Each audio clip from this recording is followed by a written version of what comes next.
नमस्कार, बिज़ अड्डा में आपका स्वागत है। मैं हूं आलोक जोशी और आज बात करेंगे आईपीओज़ की। आईपीओज़ के बाज़ार में आपने देखा ही है, पिछले कुछ दिनों में बहुत हाहाकार मचा हुआ है। कुछ कंपनियां हैं जिन्होंने लोगों को ज़बरदस्त कमाई करवाई है, कई गुना हो गया है उनका पैसा। लेकिन कुछ कंपनियां ऐसी हैं जिनमें पैसा लगाने वाले पछता रहे हैं, जिनका हाल ये है कि अब समझ नहीं पा रहे हैं करें क्या, ना उगलते बने ना निगलते। पेटीएम जैसी बड़ी कंपनी, जिसके लिए आईपीओ के पहले भी चेतावनी दी गई थी, उसके बावजूद बहुत से लोगों ने उसमें एप्लीकेशन लगाई और अब हाल यह है कि जितने पैसे में आपको आईपीओ में एक शेयर मिला था, इस वक्त आप उतने ही पैसे में उसके 2 शेयर खरीद सकते हैं, यानी दाम आधा हो गया है। तो अब आईपीओ बहुत सारे आए भी हैं और बहुत सारे इस वक्त चल भी रहे हैं और आगे भी आने वाले हैं। अभी आईपीओज़ की बहार थमने वाली नहीं है। देश का सबसे बड़ा आईपीओ था पेटीएम का आईपीओ, और अभी उससे बड़ा आईपीओ यानी एलआईसी का आईपीओ आना है, उसकी तैयारी है। लेकिन ये बड़ी बड़ी कंपनियां हैं, इनके बारे में तो आप उस वक्त भी समझ लेते हैं, पढ़ लेते हैं, आपको सलाह मिल जाती है। आप अगर रोज़ ये सोचते हैं कि मैं आईपीओ में पैसा लगाऊं न लगाऊं, क्या करूं, तो आपके लिए चंद नुस्खे हैं, थोड़ी सी कुछ लाइनें हैं। इन पे अगर आप ध्यान दे दें, आप खुद चेक कर लें, तो आप फैसला कर सकते हैं कि किसी आईपीओ में आपको पैसा लगाना है या नहीं लगाना है। उसके लिए फिर आपको कहा सुनी पर, कानाफूसी पर, लोगों की बिना मांगी सलाह पर, आपको आने वाले एसएमएस पर डिपेंड नहीं करना पड़ेगा। और आपको ग्रे मार्केट प्रीमियम भी शायद चेक करने की ज़रूरत ना पड़े। ग्रे मार्केट प्रीमियम भी काफ़ी छलावा साबित होता है। ये भी आप कई कंपनियों के मामले में इन दिनों देख रहे हैं। जैसे ही बाज़ार थोड़ा ठंडा होने लगता है, तो जैसे गर्म दूध में या कॉफ़ी में ठंडा होने पे झाग बैठ जाता है, उसी अंदाज में जो ये इस तरह के प्रीमियम होते हैं, वो सब झप से नीचे बैठे हुए दिखाई पड़ते हैं। तो आपको करना क्या है, समझना क्या है कि किसी भी आईपीओ के वक्त सबसे पहले आप देखिए कि कंपनी जो आईपीओ ला रही है वो क्यों ला रही है।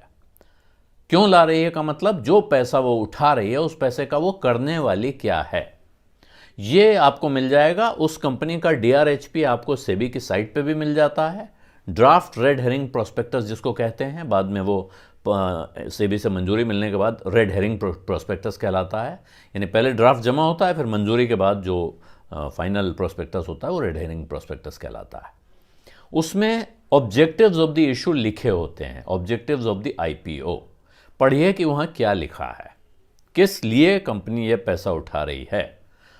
इसमें जो आम वजहें होती हैं कि कर्जा चुकाना है, जो शुरुआती इन्वेस्टर हैं उनको एग्जिट देना है। अगर वहाँ ये लिखा हुआ है कि कंपनी इस पैसे का इस्तेमाल कंपनी के कारोबार को बढ़ाने के लिए करने जा रही है, एक्सपैंडिंग इट्स बिजनेस, और अपने कर्जे चुकाएगी और व्यापार बढ़ाएगी, और साथ में वो अपनी वर्किंग कैपिटल रिक्वायरमेंट के लिए, यानी उसको जो ज़रूरत पड़ती है पैसे की चलते हुए कारोबार के लिए, उसके लिए इस्तेमाल कर रही है, तो आप मानिए कि अच्छा काम हो रहा है। यानी इस कंपनी को, अब इस कंपनी का धंधा ऐसा बढ़ रहा है कि इसको पैसे की ज़रूरत पड़ रही है अपने फैलाव के लिए, अपने बढ़त के लिए। जैसे कि आप बच्चों को दूध पिलाते हैं, खाना खिलाते हैं कि वो बड़े हों, तगड़े हों, अंडे खिलाते हैं, उस अंदाज में अब कंपनी उस अवस्था में आ गई है, जैसे बढ़ता हुआ बच्चा ज़्यादा भोजन मांगता है, कंपनी को वहाँ ज़्यादा पैसे की ज़रूरत पड़ रही है। लेकिन अगर उस कंपनी का पूरा इशू, अभी हाल में एक आध इशू ऐसे आए हैं जो पूरा का पूरा OFS यानी ऑफर फॉर सेल था, यानी जो पुराने इन्वेस्टर हैं, प्रमोटर हैं, अपना हिस्सा बेच रहे हैं, तो वहाँ ज़रा सावधान रहने की ज़रूरत है। जिन लोगों ने इस कंपनी में पहले पैसा लगाया था, उनको आज की तारीख में इस भाव पर इससे बेचकर निकल लेने की ज़रूरत महसूस हो रही है।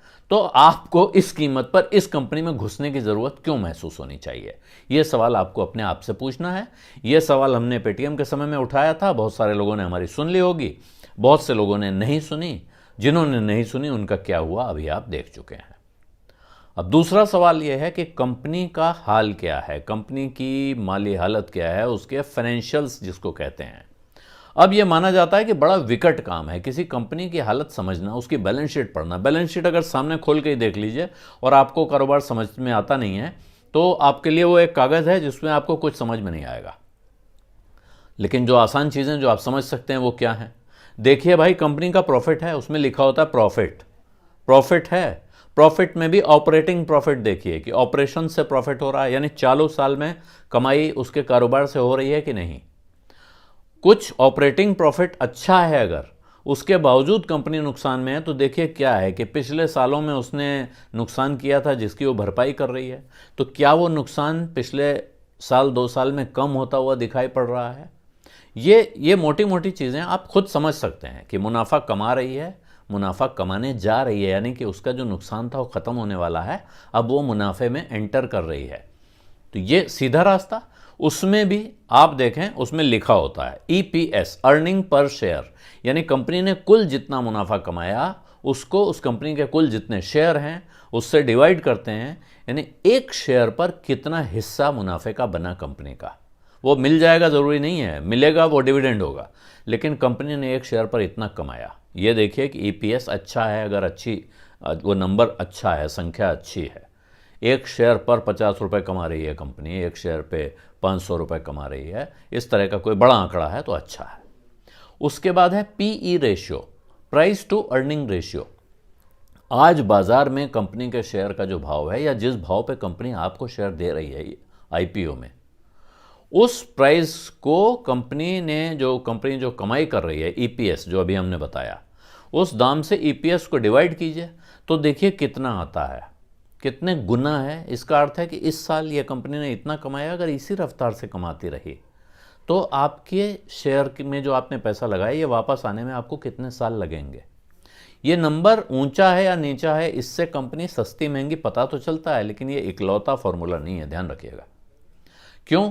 क्योंकि कंपनी का मुनाफा अगर तेज़ी से बढ़ता रहा तो फिर वो उतने साल में नहीं, उसके आधे साल में, हो सकता है बिल्कुल अगले साल ही आपका हिसाब बराबर कर दे। इसलिए कई बार PE ऊंची होती है जब लोगों को उम्मीद होती है कि कंपनी भविष्य में बहुत अच्छा करने जा रही है। इसी तरह PEG रेशियो कहलाता, प्राइस टू अर्निंग का ग्रोथ रेशियो, कि ये जो PE है ये कैसे बढ़ रही है।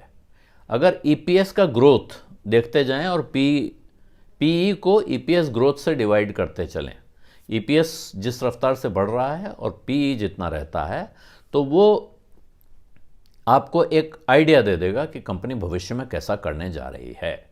तो जैसा मैंने पहले बताया, PE इकलौता फॉर्मूला एस्टिमेट का तरीका नहीं है, इकलौता पैमाना नहीं है, लेकिन एक बड़ा अच्छा पैमाना है, एक महत्वपूर्ण पैमाना है कंपनी के बारे में समझने का। इसके बाद आप ये ज़रूर देखिए कि कंपनी काम क्या करती है। कंपनी का नाम आपने सुन लिया और लोगों ने आपसे कह दिया कि भैया बड़ी अच्छी कर रही है, इससे बनेगा नहीं। आप उसी DRHP में इतना ज़रूर पढ़िए कि ये कंपनी क्या काम करती है। हो सकता है आपको उस काम के बारे में कुछ और जानकारी हो, तो आप अपनी एक्सपर्टीज़ का इस्तेमाल कर सकते हैं। अगर आपको बिल्कुल जानकारी नहीं है तो फिर आपको पता करने की कोशिश करनी चाहिए कि यह कारोबार क्या होता है, इस कारोबार में क्या फ़ायदे हो सकते हैं, इस कारोबार में क्या जोखिम हो सकता है, किस तरह के रिस्क हो सकते हैं। ये रिस्क भी आमतौर पर उस प्रोस्पेक्टस में लिखे होते हैं, ध्यान से पढ़ने की ज़रूरत है। तो ये अगर आप देखें, समझें और कोशिश करें, उसके बाद भी आपकी समझ में नहीं आ रहा है कि नहीं करती क्या है, तो फिर ऐसे में फिर उससे मैं सलाह दूंगा कि आप उससे थोड़ा दूर रहें। जो चीज़ आपको समझ में नहीं आती है उसमें अपना पैसा नहीं डालना चाहिए। अपना पैसा वहीं डालिए जो आपको समझ में आ रहा हो। इसके बाद कंपनी का मैनेजमेंट क्या है, उसकी बैकग्राउंड क्या है, यह आपको समझना ज़रूरी है। कौन लोग आपकी कंपनी चला रहे हैं। समझिए कि आपको एक व्यापार करना है, आप अपना एक ऑफिस खोल रहे हैं, आपको 4 आदमी रखने हैं, तो उनके बारे में आप उनका बायोडाटा मंगाएंगे, 4 लोगों से दरियाफ्त करेंगे कि भाई ये कैसे लोग हैं, रेफरेंस लाइए, उनसे आप पूछेंगे, उनका आप इंटरव्यू लेंगे। यहाँ आप मैनेजमेंट का इंटरव्यू तो नहीं ले सकते हैं, लेकिन उसके बारे में जानकारी जुटा सकते हैं। ज़रूरत पड़े तो किसी से पूछ के भी जुटा सकते हैं।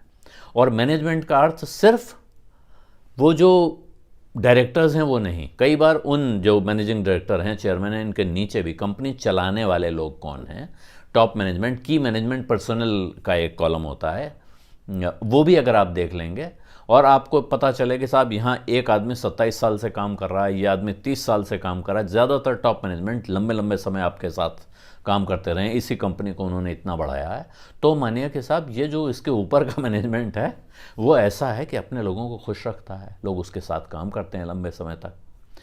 तो ये अच्छा आपको संकेत दे रहा है, या ये नई कंपनी है, 3 साल पहले शुरू हुई थी या 5 साल पहले शुरू हुई थी, मगर इसमें जो 4-5 लोग काम कर रहे हैं टॉप के लेवल पे, उन्होंने दूसरी जगहों पे लंबी लंबी नौकरियां की हैं, उसके बाद यहाँ आए हैं।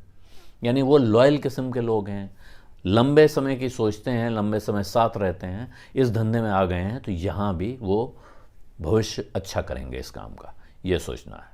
इसके बाद जो आखिरी चीज़ बचती है, देखिए कि उस धंधे में और कितने लोग हैं, जो दूसरी कंपनियां हैं उस कारोबार में, वो क्या कर रही हैं, उनका बिजनेस कैसा है, इसी पैसे पे उनके यहाँ कैसा रिटर्न मिल रहा है, यहाँ कैसा रिटर्न मिल रहा है। और ये अगर आप अंदाज़ा एक बार हिसाब लगा लेंगे तो आपको ये यहाँ पे आके आपको पता चलेगा कि ये शेयर जिसमें आप एप्लीकेशन लगाने की सोच रहे हैं, ये आपको महंगा मिल रहा है या सस्ता मिल रहा है। क्योंकि महंगे सस्ते का हिसाब किसके सामने होगा? जब आप बाजार में फल खरीदने जाते हैं तो संतरे के सामने संतरे का हिसाब लगाते हैं, या संतरे और सेब का हिसाब लगाते हैं, केले और सेब का हिसाब लगाते हैं। तो आपको उसी धंधे में उसी तरह का काम करने वाली कंपनियों के बीच में हिसाब लगाने की कोशिश करनी होगी। और सबसे बड़ी बात जो इस वक्त आपको समझनी है वो ये भी है कि अभी पिछले कुछ समय से, लगभग 1.5 साल से बाजार में बहार चल रही है।